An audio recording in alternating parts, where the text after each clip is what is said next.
Senhores telespectadores, eu vim fazer este programa num dos lugares mais belos e mais comoventes que há no nosso país.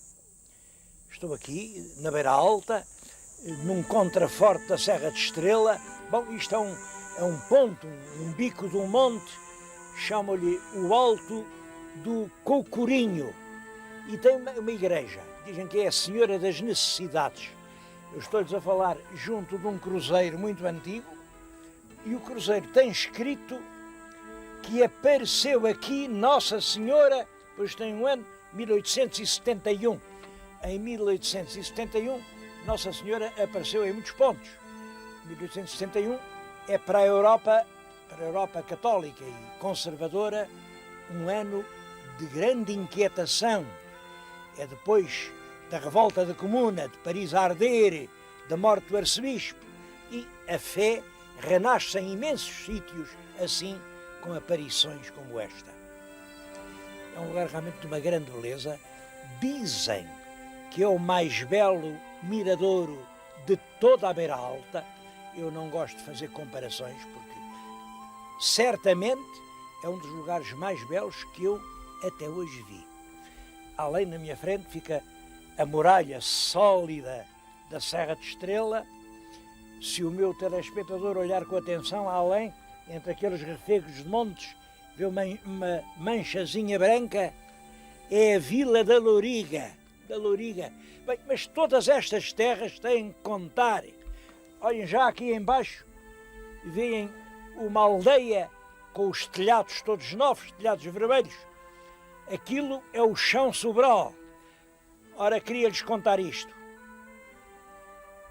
Haverá agora, não sei, 20 anos.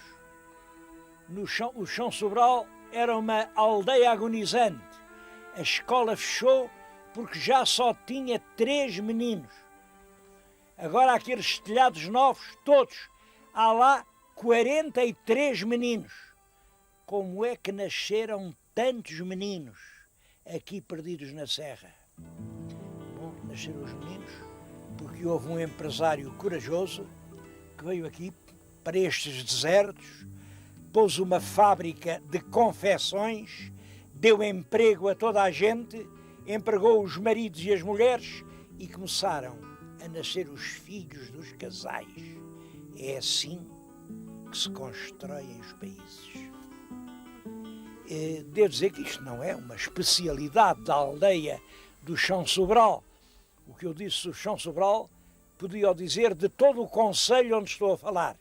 É o concelho de Oliveira do Hospital. Também a veem ao longe, aquela cidade grande que além veem, aquilo é Oliveira, aquilo é simplesmente Oliveira. O que acontece é que vai fazer 900 anos, a mãe do nosso primeiro rei, a Condessa Dona Teresa, deu aquela terra aos freires da Ordem de São João de Jerusalém, também chamados Cavaleiros do Hospital. E desde então chamou-se Oliveira do Hospital. É uma gente empreendedora, é uma gente que só tem por si o seu próprio esforço, a sua confiança no futuro. E foi isso que me trouxe a Oliveira do Hospital. Vamos agora por lá. Eu queria mostrar-lhes tesouros escondidos que ainda por lá há, mas queria que ficasse bem claro isto. Esta minha visita é uma homenagem ao caráter corajoso, à iniciativa, ao destemor do risco da população de Oliveira do Hospital.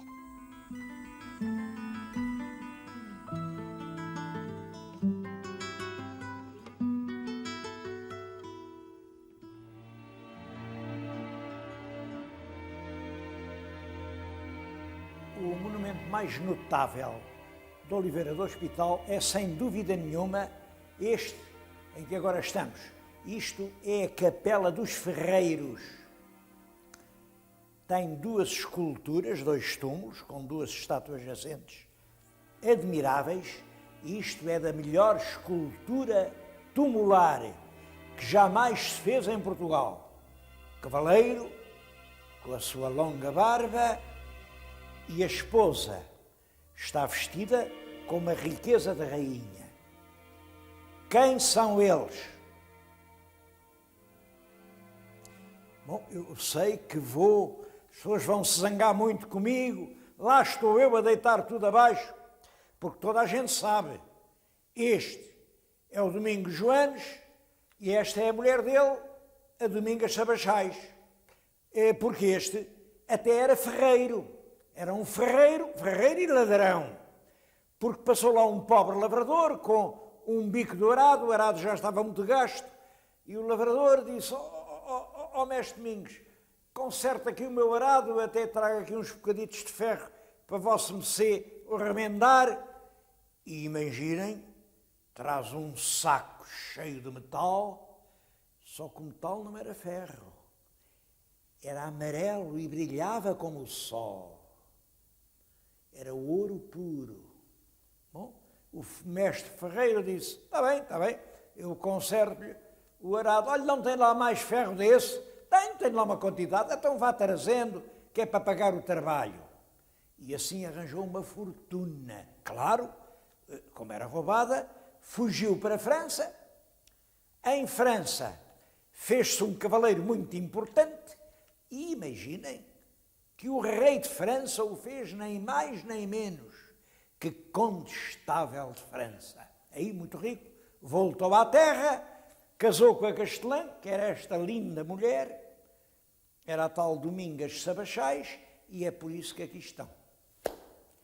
Toda a gente conta essa história, que não tem o mínimo de verosimilhança, não é possível um ferreiro chegar a condestável da França, nem sequer à ordem da cavalaria. Agora, uma coisa é verdade, alguém escreveu aqui que este se chama Domingos Joanes e que esta senhora se chama Domingas Sabachais. Mas escreveram mal, é uma falsificação, é um gato escondido com o rabo de fora. Porque as figuras são, sem dúvida nenhuma, fins do século XIII ou XIV. E quem escreveu aqui o nome, assim num cursivo rápido, apressado, isto é letra do século XVI. Quer dizer, houve alguém que quis fazer acreditar que o nome deste fidalgo era Domingos Joanes, que o nome desta fidalga era Domingas Sabachais. Ora, eu sei outra história, que é uma história sombria. Houve um homem aqui de Oliveira, que se chamava Duarte do Amaral, e quis ser mestre da Ordem dos Cavaleiros de São João de Jerusalém. Bom, mas para ser mestre era preciso ter um certificado de sangue limpo, a dizer que não tinha judeus na família. Ele arranjou uma árvore genealógica, eu sou filho de fulano, Beto de Fulanda, e se quiserem saber quem são os meus bisavós, vão a Oliveira do Hospital e vão achar lá dois grandes fidalgos. Isto é no século XVI. Claro, o rei mandou cá o homem que fazia o mestre de armas e lá está escrito, por sinal, até tem escrito ali no dorso do cão. Se calhar era a cadela que se chamava Domingas Sabachais e bom, de qualquer maneira, a fraude resultou e ele foi dado por fidalgo. Esse homem teve um triste fim. Morreu com a cabeça degolada na Ilha de Rhodes, acusado de ter traído os cavaleiros e de estar a fazer jogo duplo e a passar informações para os turcos, que pouco tempo depois conseguiram conquistar a ilha. Isto é muito contestado, os portugueses dizem, é mentira, um português não era capaz de fazer uma coisa tão feia. Eu também sou português, também não acredito que o Duarte do Amaral fizesse uma coisa tão feia, não acredito, não senhor, estava inocente, foi mal julgado. Agora que lá mandou escrever aqui à pressa nos túmulos os nomes dos bisavós, isso ele é capaz de ter feito. A Capela dos Ferreiros tem mais tesouros. Reparem, por exemplo, naquele cavaleiro. É o famoso Cavaleiro de Oliveira. Bom, há quem diga que é o tal Domingos Joanes. Ao certo, só podemos dizer, é realmente uma imagem de cavaleiro, fins do século XIII, princípios do século XIV. E é uma peça extremamente original. Há outra, muito parecida, no Museu Machado de Castro, em Coimbra, e claro que há uma discussão. Coimbra diz, a de lá é que é a verdadeira, esta é uma cópia. Aqui em Oliveira dizem, não, o verdadeiro é este, a cópia é a de lá. Bom, mas eu não vou meter-me nessa questão. Outra coisa notável é um altar que além está, ainda com vestígios da policromia primitiva, porque as esculturas antigas eram pintadas a cor, isso é que lhes dava uma grande impressão de vida. É claro, com o tempo as cores caíram e ficou tudo apenas na cor neutra da pedra. Olhem para aquele retábulo e vejam sobretudo como a imagem da Virgem com o menino que sobrepuja todo o conjunto é uma obra-prima da escultura gótica, sempre da mesma época. Século, aquilo é tempo Dom Afonso III, Dom Dinis.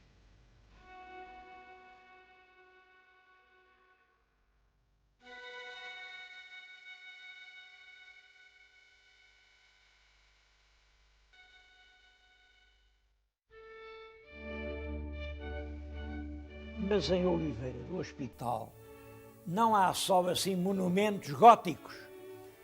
Há uma coisa extremamente importante, que eu considero única em todo o nosso país e para a qual queria chamar a atenção.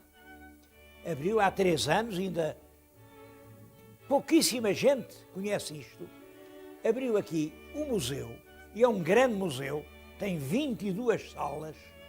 O nome próprio é Casa Museu Dona Maria Emília Vasconcelos Cabral.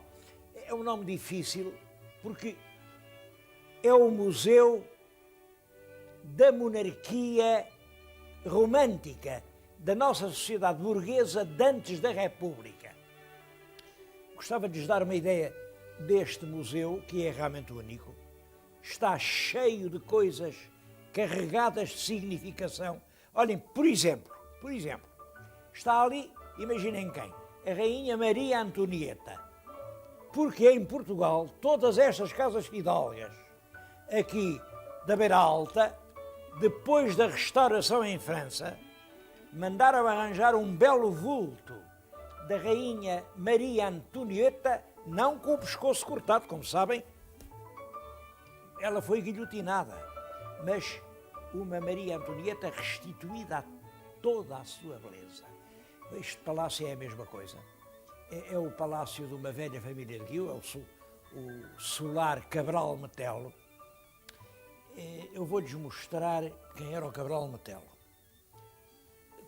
Mostro-lhes uma fotografia.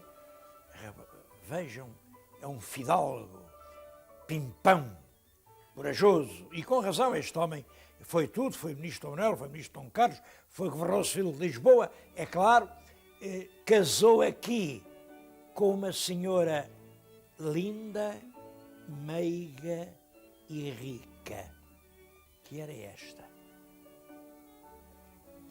É o retrato dela já velhinha. Tiveram um filho, eu tenho 2 filhos, mas eu vou só falar de um, que era o Francisco. Francisco foi toda a vida um artista, um esteta, e esta casa reflete a sua memória. Tenho na minha frente uma caixa de charutos. A caixa é de pau santo, mas a tampa é de prata. Bom, e isto é um monumento literário incomparável. Quem lhe mandou a caixa foi o seu grande amigo e grande poeta português, António Boto. Ora bem, vejam o que a caixa diz. Um amigo meu mandou-me um ramo de malmequeres para desfolhar e ver o que valem as mulheres.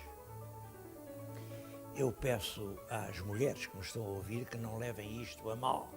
Realmente é evidente que o António Boto não sabia o que valiam as mulheres, mas sabia quanto vale a poesia.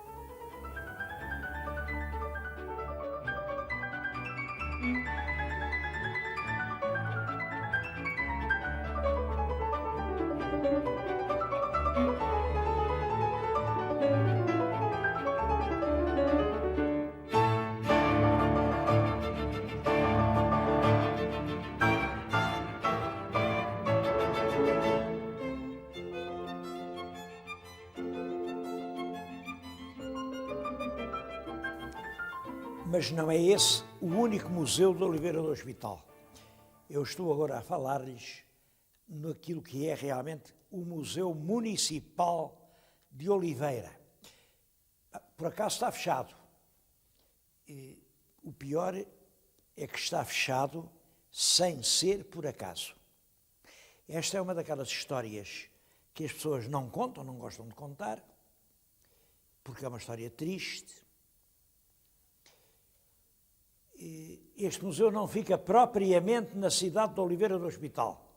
Fica numa povoação muito próxima, a Bobadela, que é uma povoação preciosa, uma povoação mistério, uma povoação escondida, à espera que venham desencantá-la. Bom, não tenho dúvida nenhuma, ninguém tem.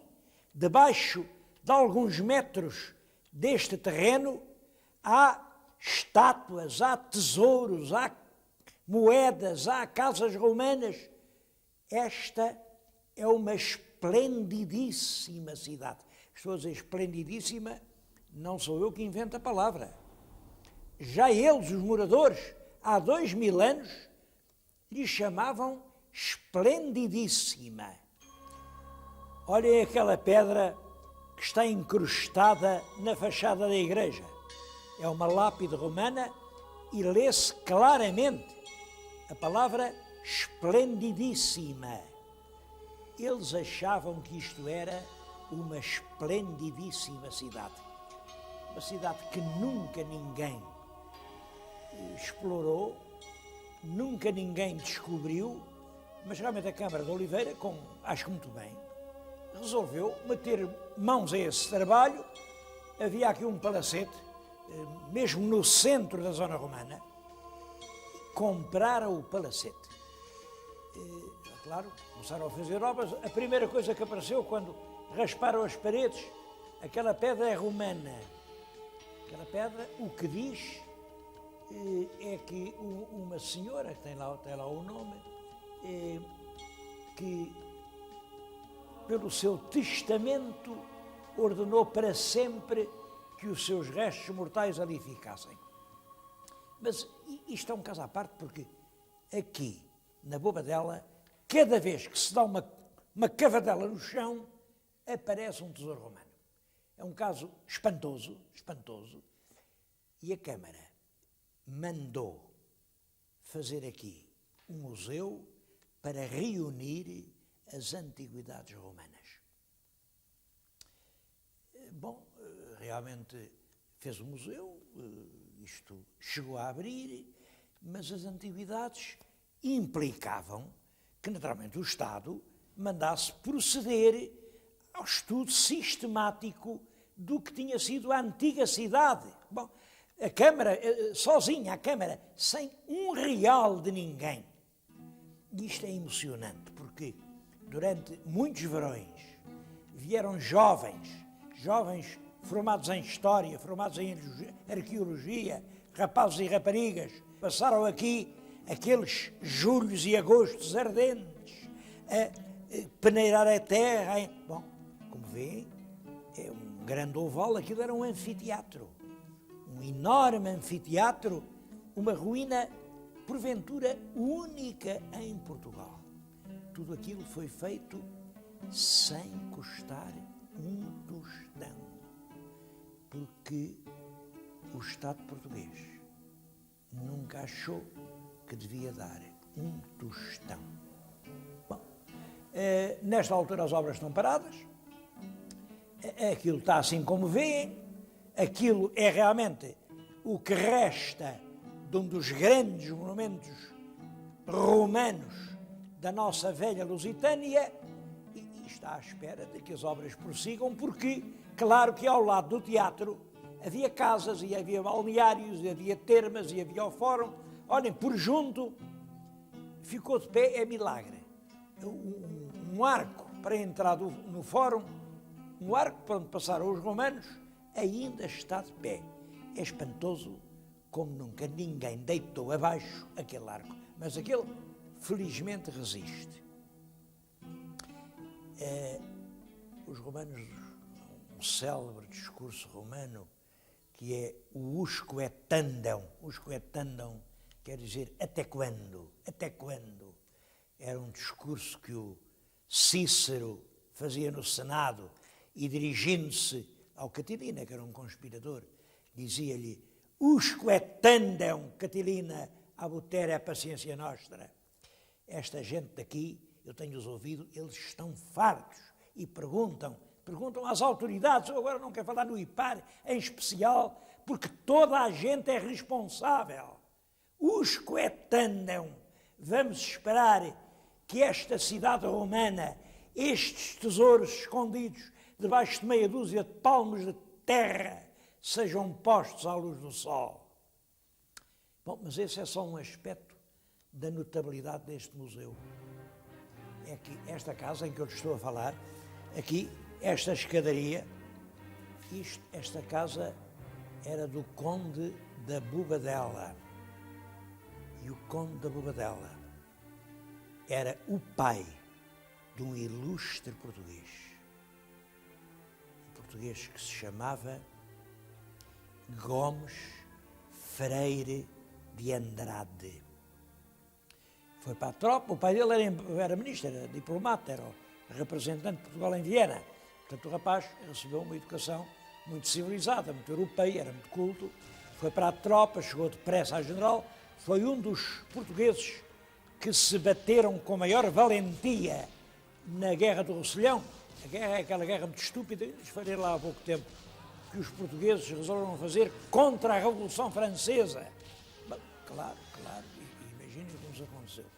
Vamos pancada. Pois bem, um dos poucos homens que se bateram com galhardia e nunca desatou a fugir foi o Gomes Freire de Andrade.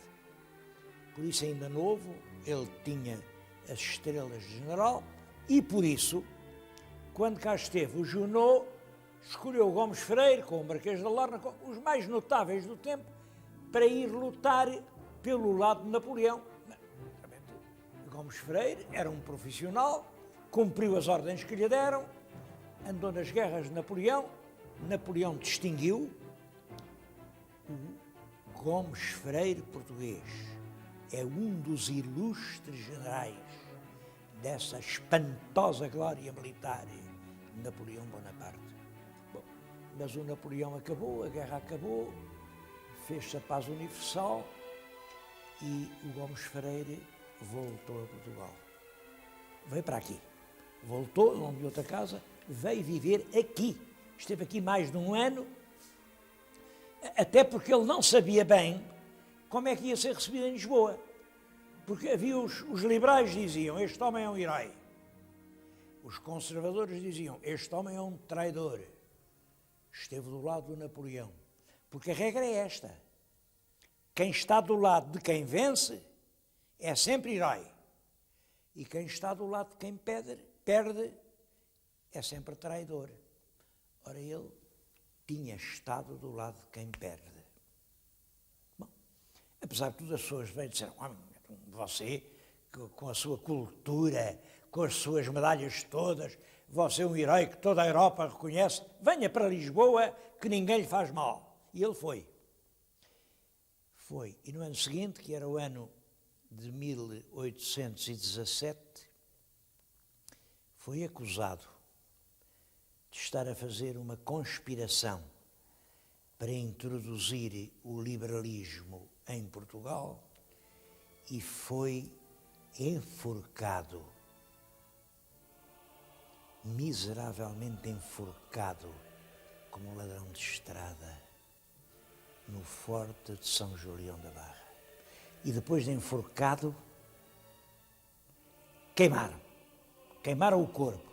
Queimaram, acho que fizeram uma fogueirita com pouca convicção, ou tinham pouca lenha, queimaram mal, e quem acabou com o cadáver foram os cães vadios da praia que ali cevaram a sua fome. Este museu vai trazer uma adiada e justíssima homenagem à memória de Gomes Freire.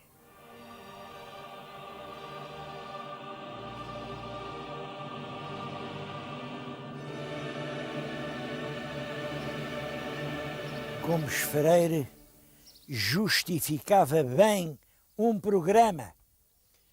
Com Gomes Freire, em Portugal, é um mundo que muda. Bom, e depois vem um mundo realmente de violência, nada tão bom para documentar esses tempos tormentosos, como aqui a região da Beira Alta. Olhem, essa casa bonita que está na vossa frente era a casa do Major Cristiano. Dizem que matou dezenas e dezenas de pessoas. Bom, também há quem diga que lhe mataram a mãe. A mãe era liberal. Era liberal, pois amarraram-na pelos cabelos às rédeas de um cavalo e despedaçaram-na aqui na aldeia. Dizem, eu não sei se é verdade. Agora, estou a falar aqui, já viram diante de uma casa que tem uma lápide de bronze. E a lápide está coroada de rosas. Sabem quem nasceu ali? Foi o João Brandão. Acho que o João Brandão tinha dezenas de mortes às costas. Mas como vê, para muita gente, ele ainda foi um santo. É outro assunto a estudar. Afinal, quem foi o João Brandão?